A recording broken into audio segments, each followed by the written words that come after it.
যারা মা বাবার সাথে বেয়াদবি করবি, মরার আগে আল্লাহ তোরে পঙ্গু বানায় দিবে।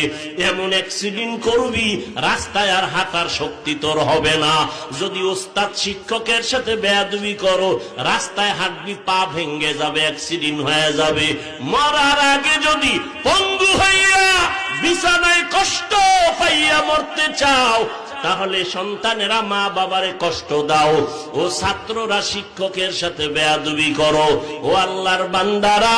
আর যদি কও না, আমি পঙ্গু হইয়া কষ্ট পাইয়া মরতে চাই না, বেয়াদবি যদি করিয়াও থাকো, তাড়াতাড়ি মা বাবার কাছে গিয়া ক্ষমা চাও, শিক্ষকের সাথে গিয়া ক্ষমা চাও।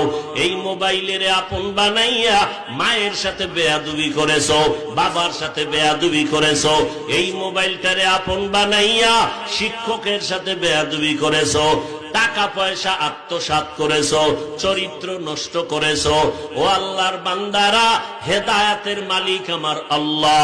13টা বছর আবু জাহাল আমার নবীরে দেখিয়াও কালেমা পড়ে নাই, কপাল পোড়া।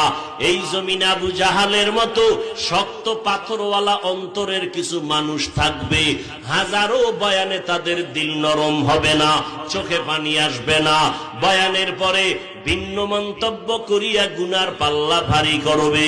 অন্যদিকে ওমরের মতো কিছু মানুষ মেজাজ গরম করিয়া যখন নবীর কাছে আসছে, হঠাৎ মরণের কথা স্মরণ হয়ে গেল, তওবা করে মুসলমান হয়ে গেল।